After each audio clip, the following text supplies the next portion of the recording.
The only light for miles is this fire, a fragile beacon in an ocean of darkness, flickering against the darkness, casting dancing shadows that play tricks on your eyes.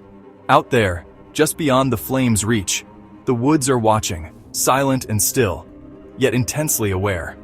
We are deep in Blackwood Forest, a place whispered about in hushed tones, a place where history and tragedy are not just stories, but living echoes, have soaked into the soil, staining it with sorrow and secrets. The air is heavy, thick with moisture and the weight of untold tales, charged with an energy you can feel on your skin, a tingling premonition. It's a primal feeling, a deep-seated unease, an ancient awareness that we are not alone, that something else shares this space with us. Something is here with us tonight, lurking just beyond our perception, drawn by our presence and the stories we're about to tell, perhaps even influencing them. Tonight is July 16th, 2025. A seemingly ordinary date, but tonight is far from ordinary.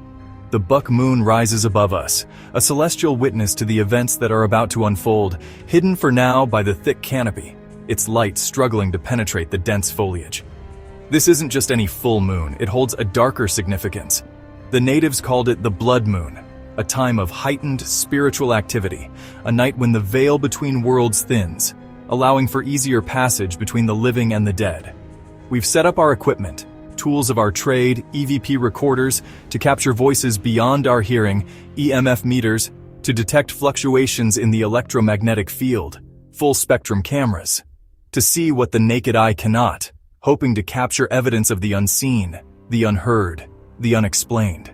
The silence here is alive, a palpable presence, filled with anticipation, a pregnant pause before the storm. Every snap of a twig underfoot, every rustle of leaves in the unseen wind makes the hair on your arms stand up, a visceral reaction to the unknown. Was that just the wind whispering through the trees? Or something moving with intention? Something deliberate, circling us just outside the firelight, just beyond the edge of our perception? This is the feeling countless people have reported, generation after generation in these woods for centuries. A legacy of fear and unexplained phenomena. A sense of being hunted, watched, pursued by something unseen, of unseen eyes watching, always watching from the depths of the darkness. We seek out these places, these epicenters of paranormal activity, to confront the unknown, to push the boundaries of our understanding, to give a voice to the spirits that remain, trapped between worlds, seeking connection. But sometimes, in these haunted locations, the answers find you first, whether you're ready for them or not. Tonight, we're opening ourselves, making ourselves vulnerable to whatever resides in this forest, to the energies that permeate this place.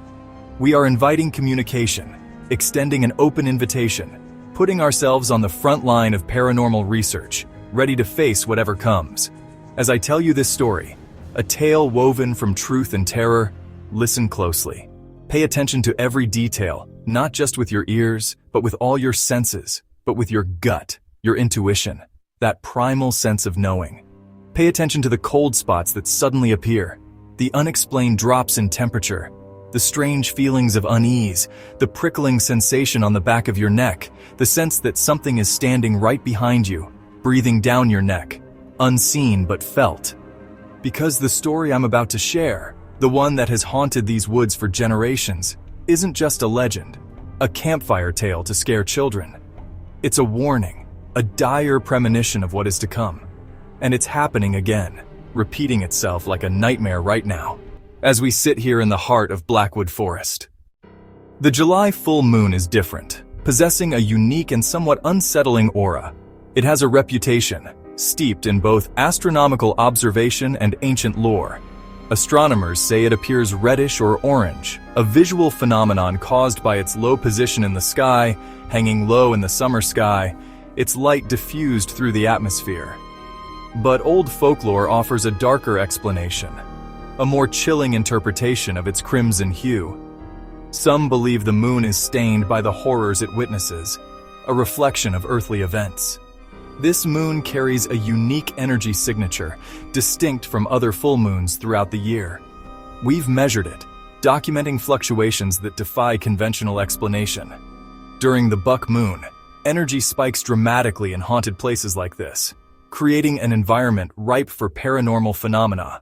It's as if a massive power source is switched on, amplifying the unseen forces around us.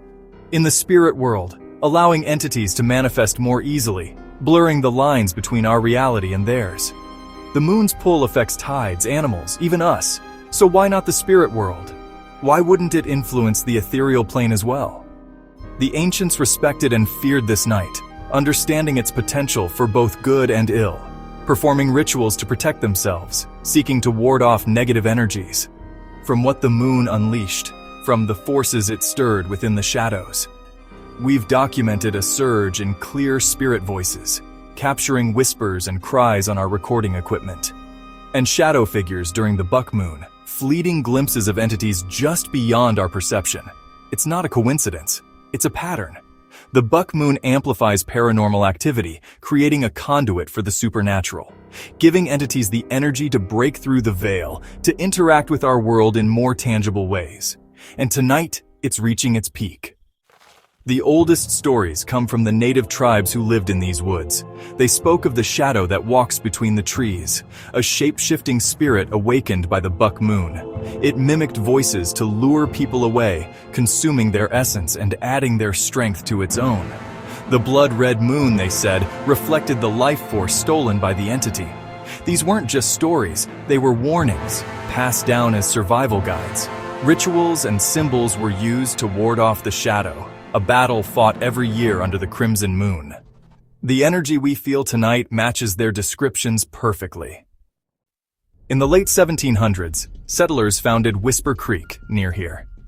Their first July brought a strange sickness of the mind. Paranoia, fear, whispers in the wind. Reverend Thomas Vale documented the hysteria, voices calling from the darkness, a sense of being watched. The last entry in his journal, written on the night of the buck moon, reads, "The moon bleeds. The woods are screaming. It is a hunger. God have mercy on our souls." After that night, the colony vanished. No struggle, no bodies, just silence. Over 70 people disappeared without a trace. Historians blame disease or attack, but we believe the answer is paranormal. The entity used fear and voices to break them down before striking. The colony wasn't attacked, it was harvested. Their life energy consumed by the shadow that walks. Whisper Creek became another chapter in the legend of the buck moon. The pattern is clear. The entity returns every year. In the 1980s, two college students, Mark and Jenny, camped on Miller's Ridge to debunk the legends. They brought a cassette recorder, choosing the weekend of the buck moon. Their tapes are all that returned. At first, laughter and campfire chatter. But as night fell, their voices grew tense. Jenny felt watched. Then came the whispering. Faint at first, then louder, in a guttural language. Footsteps circled their tent. Not animal, but heavy, deliberate, bipedal.